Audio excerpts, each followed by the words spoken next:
Welcome back to Stratified. I'm Alex, this is Dave, and today we're going to be talking to you about... No. You introduce you and I'll introduce me.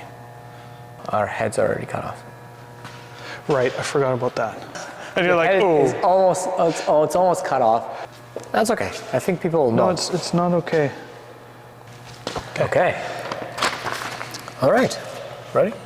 You're putting the paper down, you're gonna hold it the whole time. No, I think I'm gonna fondle it. Fondle it? Don't fondle the paper. Don't fondle the paper? Don't fondle the paper. You can remember it. I can't remember anything, but you can. I know you can. Okay.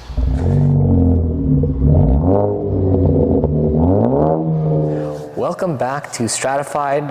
Welcome back to our shop here. Our dyno's in the background. I'm Alex. And I'm Dave with Stratified. And we're going to be discussing some of the news in the automotive industry because it's directly related to the things that we do. So as you can see behind us, we've got two STIs. One's an RA on that side and behind Dave, and this is a 2020. And we're busy tuning these cars and modifying these cars. And there's been an announcement about the GR Corolla. And Corolla often you don't really associate with fun, at least recently. And rally cars. Yeah, none of those things actually. Toyota is obviously putting a four-wheel drive system in a turbo motor in this car because they are part of the rally championship. And Subaru, funny enough, they have all this heritage, but they actually stopped being part of it in 2008. So Toyota developed this drivetrain for the Yaris, and they sold it in Europe as the GR Yaris, and now they're bringing it to us. So what do you think about that? Initial thoughts? I'm sad. I'm sad that the STI is dead. It's got a long racing heritage. It's well built. It is one of the old dinosaur holdouts from the 90s with its well-built heavy-duty drivetrain and transmission meant for rally racing, but it's also old and inefficient by today's standards. Low compression, built to go, but I think you kind of hit the nail on the head. A new WRX was released, and we're super excited about it because it took the more modern FA motor and bumped up the displacement on it, and they basically did a play from the BRZ update that they did, which more power for more displacement, except that it didn't really turn out that way in the WRX, and it only marginally went up in power. So we're just waiting for this STI for them to give us something well above 300 horsepower, and they canceled it. But I think it makes more sense now looking at this car that they obviously had in the works in the background, because Toyota does have a pretty large stake in Subaru, and certainly the way that they're marketing this GR Yaris and the drivetrain behind it, and now that they're part of Rally, it looks like they would have been competing directly with the STI. And unlike the GR86 and BRZ, it would not be the same car. But at the same time, a Corolla hatchback isn't quite an STI.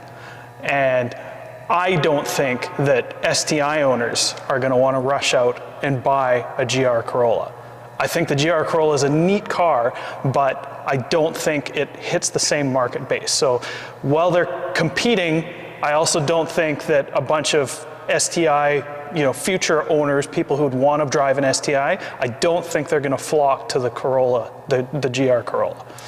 Yeah, it's funny because I was on the Facebook groups for the STI and WRX, and first there was, in the weeks prior, there was a lot of sadness and kind of anger and frustration because people in the STI communities, they often covet the STI. That's the end goal, right? So you get into the WRX or you get into an older car and you just kind of build up from there, and eventually you own your own STI.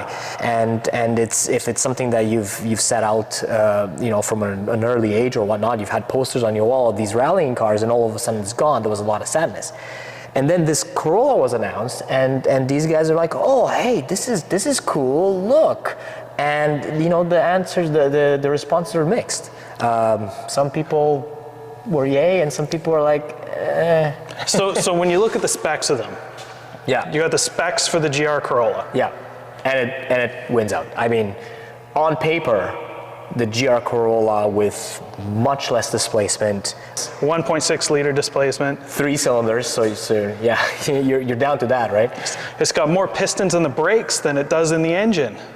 Yeah, actually kind of funny, and so does the STI, because the latest one has 6, right? It seems to be a trend, but that's a different topic, but I think we're onto something there. So yes, hands down, the GR is more efficient, it's modern, it already meets the emission standards in Europe because it's been sold there. So there's a lot of things going for it, and I think that Toyota had this thing on a shelf. It kind of met the horsepower numbers. A Corolla is 2,900 pounds.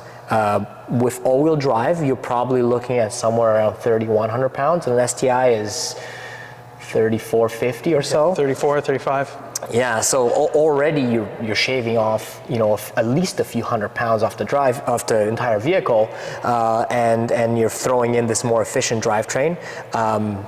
The STI, in its uniqueness and its strength of drivetrain, it made it a little bit less flexible for different drive modes and for the efficiency of a lot of modern stuff. You look at the Focus RS, and it's got clutch packs on each different wheel. You look at the Haldex systems in the Audis and Volkswagens, the Golf R, and it's got a decoupling clutch pack for the rear drive, so that when you're just cruising along, it doesn't suck up all that energy driving an entire heavy drivetrain. And the GR does a very similar thing, where it's got a variable coupling clutch pack going to just the rear axle, and then they're doing something more than some of their current competition. They're putting in Torsons in the front and in the back. So they're going for that kind of heavier duty, traction-based rally package and setup, but at the same time, they're modernizing that. Yeah, so ultimately, I am excited about the GR Corolla. I'm a hot hatch fan. I love my hot hatches. Yeah. That's a hot hatch. That's great. I'm also really sad, and I'm mourning the loss of the STI. The STI was a fantastic car. And in my personal opinion, the GR Corolla will not replace the STI. STI owners are not going to want to run out and buy a GR Corolla.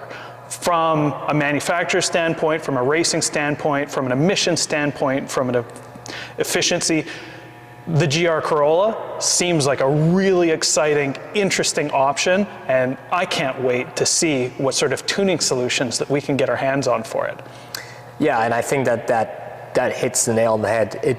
It opens up new markets for people that were outside of the STI realm. Maybe some people in the STI realm will convert to it.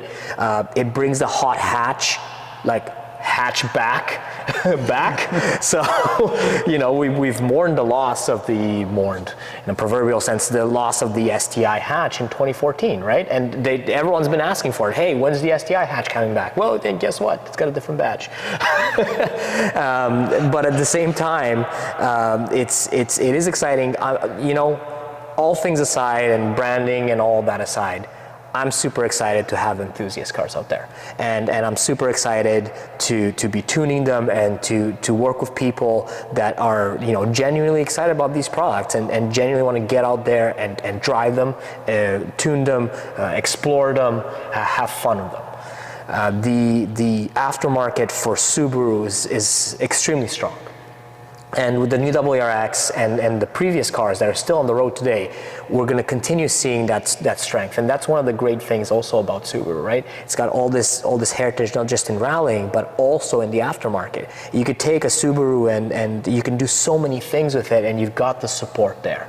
So I hope that Toyota is looking at that and will keep this platform that they're bringing forward to market alive, and they'll keep it for long enough so that companies like us and other companies that support it have something to build upon year after year, and we can really have a strong showing and an awesome car, and at the end of the day, happy people driving these cars, right? Yeah, and only time will tell whether the aftermarket support will be there, whether the enthusiast support will be there. It sounds like Toyota is throwing throwing all their weight behind it. So Toyota wants to make this work. So hopefully it all comes together. I would really like to see another tuning car, another lineage for car enthusiasts like us. The STI was that. I mean, it's a bit of a hole in the market right now, that enthusiast performance market, and I'm really hoping that this new GR Corolla can maybe get people excited about a new platform and maybe start a new performance vehicle that we can all get on board with. Yeah, absolutely. And you know, they've done it with the 86. People are saying, hey, the 86 is not going to come back for a second gen.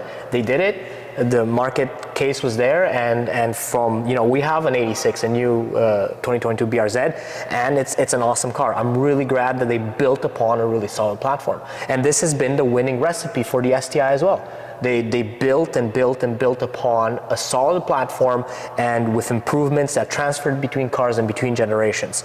So that's another really important bit of this formula, and hopefully, you know, Porsche does it on the much higher end of the market. I hope that Toyota continues doing this and gives us all good things to work on and good things to play with. So Toyota, if you're listening, please stick to this platform, help make this a next great tuner car that we can all have fun and enjoy. And you guys that are still listening out there, buy the cars.